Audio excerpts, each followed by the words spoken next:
Look at that note that's in there. I saw it. It's Isn't very that good? Mm-hmm. Yeah. Just where the wood one was here. Don't Hey, talk with your mouth full. boy. Okay. Silly. Meet the Buckmans.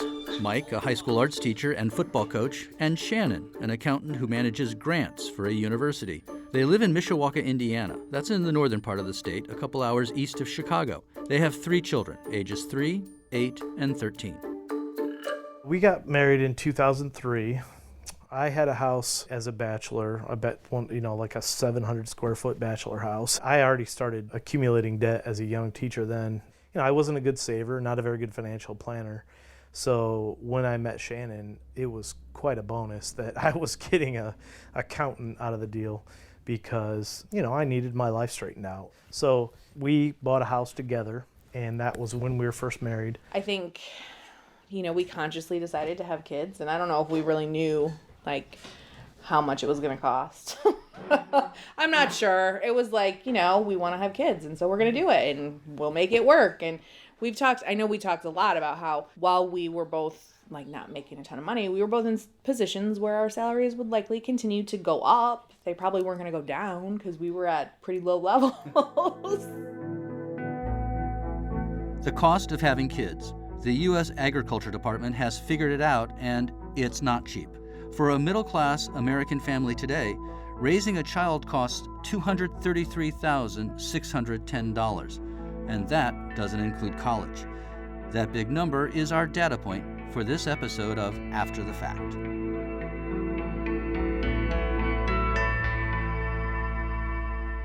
For the Pew Charitable Trusts, I'm Dan LeDuc, and this is our 3rd installment in our series looking at the American family today. We've already learned about some big changes that are quickly transforming our definitions of the family. Young people delaying when they get married, and women waiting longer to have children. Families today have moms and dads, sometimes just mom or dad, and sometimes 2 moms or 2 dads. But here's what they all have in common. The cost of raising a family just keeps going up, and like Shannon Buckman says, somehow they make it work.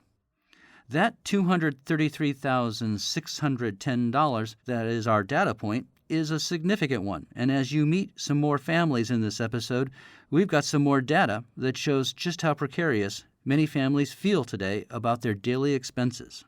Mike remembers that the early years were tough. There was the mortgage. Like more than 40 million other Americans, the couple had student loans. There were new mouths to feed. Adding childcare to the mix brought them to the brink. For a while there, we were really coming down to like $50 a month was leaving our house more than what we had. There was a point where we really were that close to being current with everything.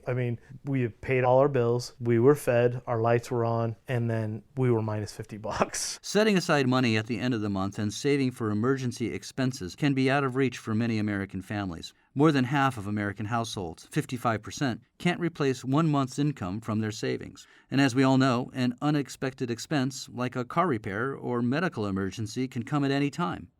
In 2015, the Pew Charitable Trusts found that 60% of U.S. households had experienced a financial shock like one of those in just the previous 12 months. And according to 2017 Federal Reserve data, 4 in 10 adults say they would either borrow, sell something, or not be able to pay if faced with even just a $400 emergency expense. Mike was already cutting grass at a local golf course in the summers, but to cover that $50 shortfall, he took on another job. So when that hit home, there was a short amount of time where I had to do something because there was a money shortfall. We didn't have the money we needed to get through. To help make ends meet, Mike started driving for Uber, taking the late night shift. After school, football coaching, dinner, and bedtimes were out of the way. Was it tough on you? Yeah, it was, in a marriage, just like, anybody else in the room that's married right now knows that there are times when you have to push through things and make sacrifices that aren't necessarily the happiest and the best for your personal feelings, but they're best for the family. And that was one of those deals. They got through that rough patch, but the costs keep coming. With those kinds of expenses, it's hard for Mike and Shannon to think too far into the future. They're fortunate. Both of their jobs provide retirement benefits, and Shannon's university job will offer college tuition help down the road. But after the kids are grown, there's still a lot of catching up to do. Do you think you're going to be where you want to be to retire? And when do you want to retire? I mean, is that even like a visible goal right now? Not really. I don't see it. I mean, because I don't see retiring as a visible goal. And maybe it's because I'm young. I mean, I'm only 40. Like, I'm literally going to be working at least another 20 years, probably. Just for the insurance factor. I mean, that's because right now I feel like my goals are more things like getting Briella through high school. That's the kind of things that are on my horizon. Like, retirement's not there for me because the thing that's on my horizon is Briella going to school and Cooper doing whatever makes him happy right now.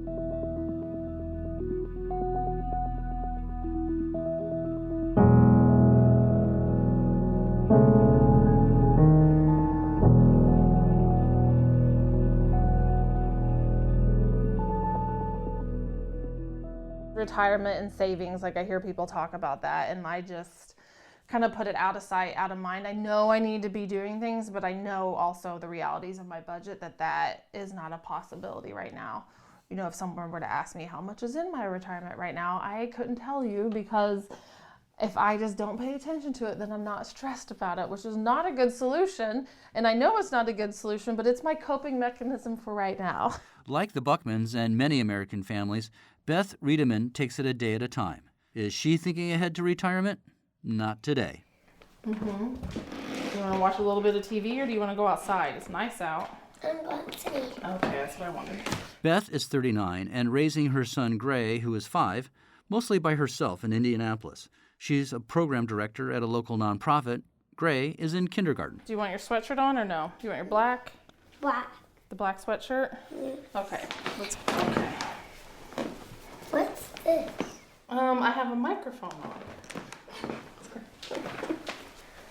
Don't touch it. Beth became pregnant with Gray unexpectedly when she was 33, and reality hit quickly. Definitely, I'd always had drive and work ethic, but that definitely set me on a much more rigorous trajectory, so to speak, because I'm like, okay, I'm not just earning an income for me. I want him to have a house to live in, not an apartment. I want, certain things. And so it definitely made spark a fire in me that was already there, but was a roaring fire at that point, I guess. And so that I knew I really had to work twice as hard to get what I needed to for my family. Beth had a series of jobs as a teacher and YMCA instructor, but her income would not be enough to cover childcare and housing. Learned a lot on that job, but only worked 29 hours a week.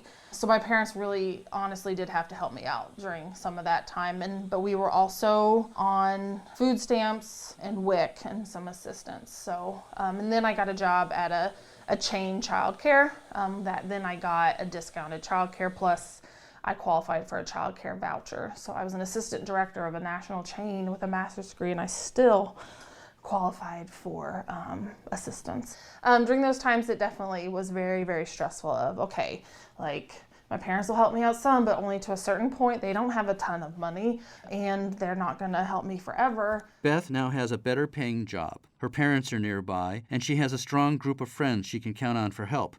But each day brings a complicated set of calculations on how to make ends meet. Where can she find a discount or get a sale? What needs to get paid first and what can wait?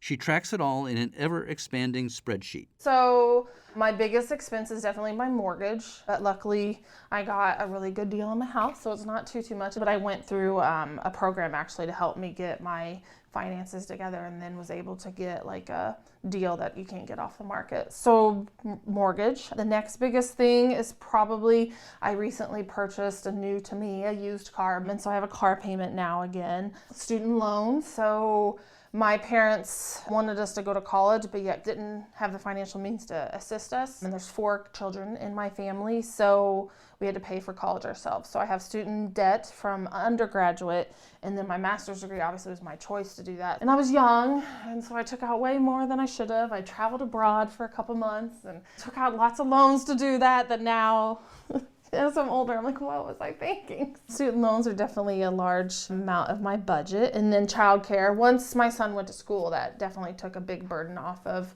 me, childcare costs as much as college tuition, pretty much. It's still a big expense for me, but like I know I'm not paying as much as what a lot of people pay. And then he goes to before and after school, so we have those expenses now during the school year, but it's like half as much, right?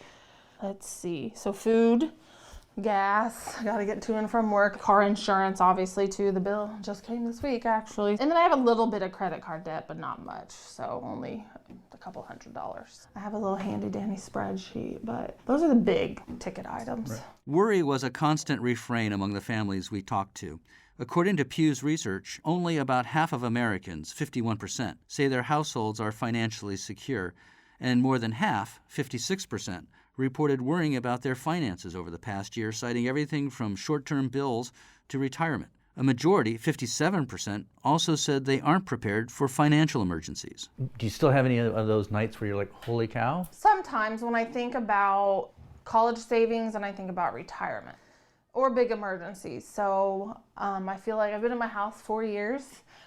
Things are starting to fall apart. A Pew Charitable Trust study from 2015 found that for more and more people, the American dream no longer means getting ahead, it just means getting by. When asked whether they would prefer to have financial security or move up the income ladder, the vast majority, 92%, chose security, an increase of 7 percentage points since 2011. For Beth, the American dream is a moving target that is always just out of range. If you think that the American dream is a checklist of things, I feel like I've achieved everything my parents set out for me to achieve. They wanted me to go to college. They wanted us to have good jobs. They wanted us to, make something of ourselves. And I've definitely achieved those things. And I feel like I've done kind of the path. I've completed the path my parents wanted us to be on. However, somewhere along the lines, that list got bigger. And so it's like, golly, as soon as you check off 3 things, 2 more things get added to the list. It's like society has set up a goalpost that you can reach it, and then it's like just as you get there, somebody moves it. Yeah. Is that the feeling? Yeah. And you don't even realize it. You're just like always chasing that light, and like the light just keeps staying 10 feet away and never gets closer than 10 feet away.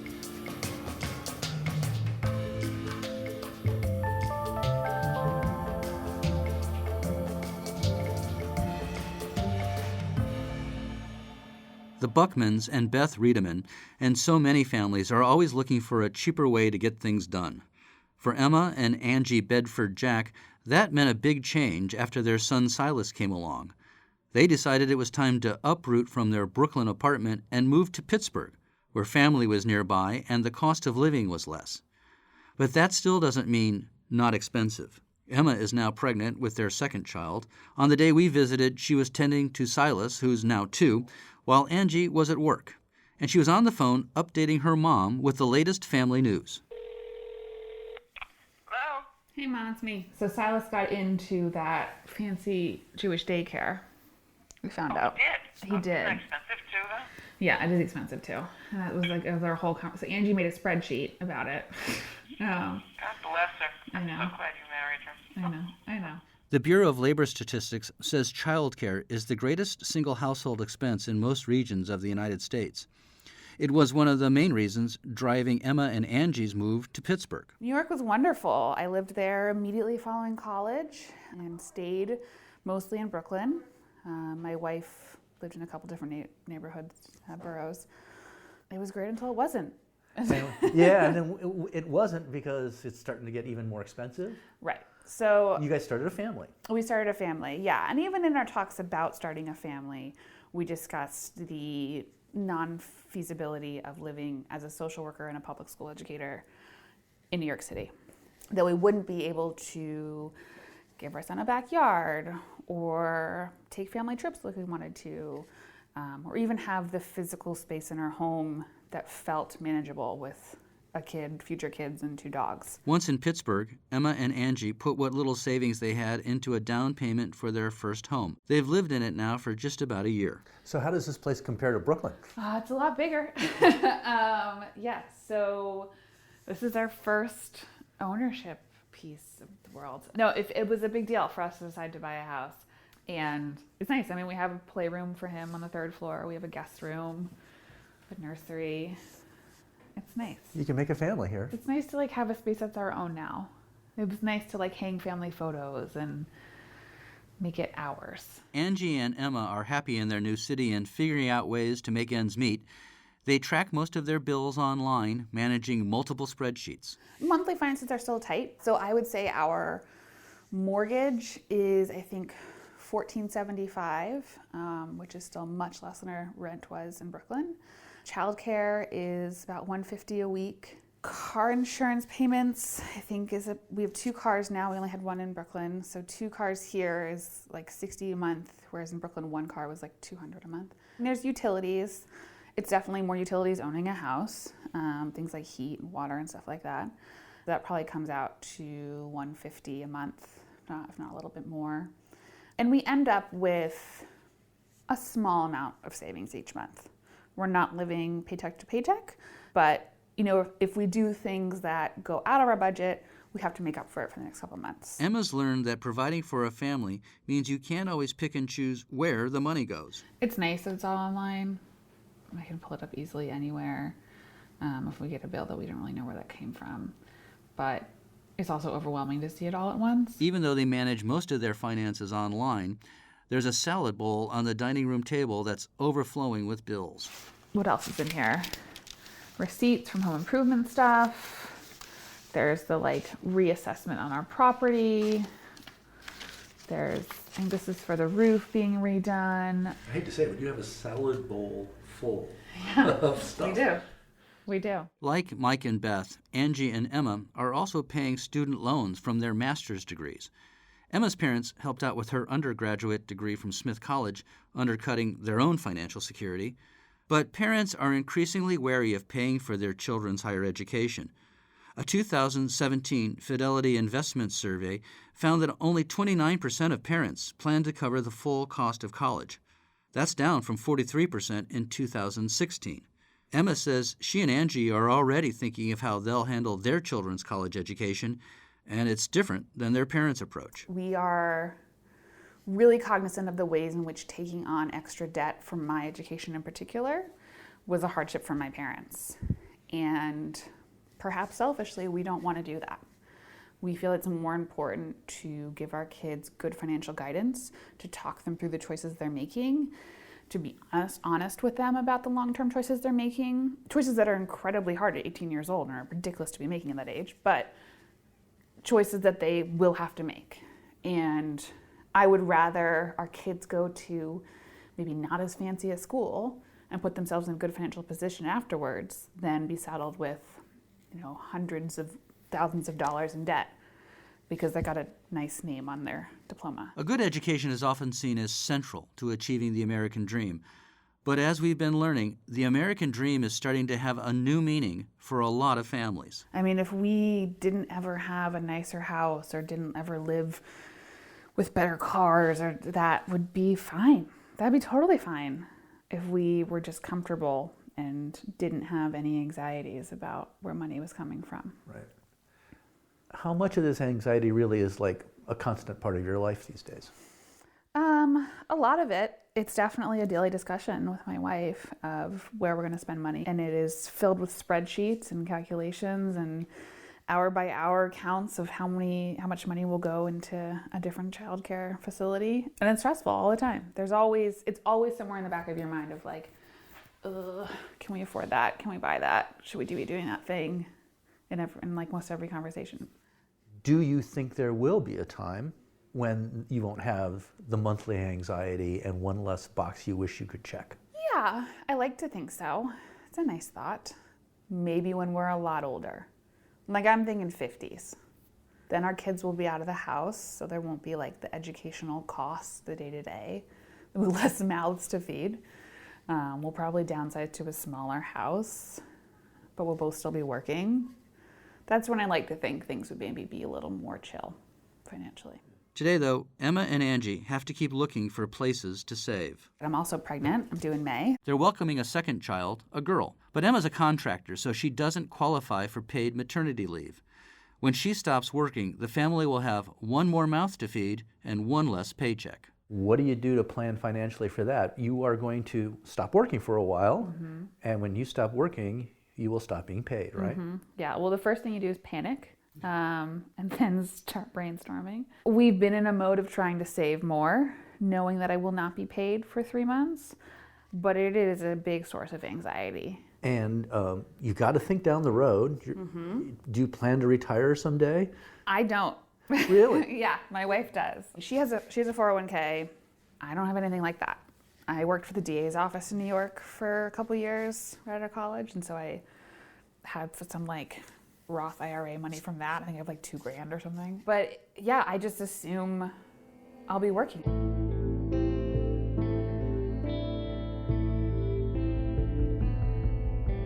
Couples are delaying when they get married. Women are waiting to have children. And as it turns out, as people get older, they're delaying retirement too. 2/3 of Americans say they expect to work past age 65. The reason why for many of them? Concerns that they won't have enough money to live comfortably. In fact, the Pew Research Center has found that 46% of American adults are worried they won't have enough money saved to retire. I did not see myself working past 65. I thought that I would have everything that I needed past 65. It seems like 65 is the cutoff point for, all of a sudden you have to have it made and everything, and that's really not the way it is anymore. So I've joined the group of happily working people. That's Sharon Cutler. In our next and final episode of the American Family series, we'll talk about retirement, who's ready for it and who's not.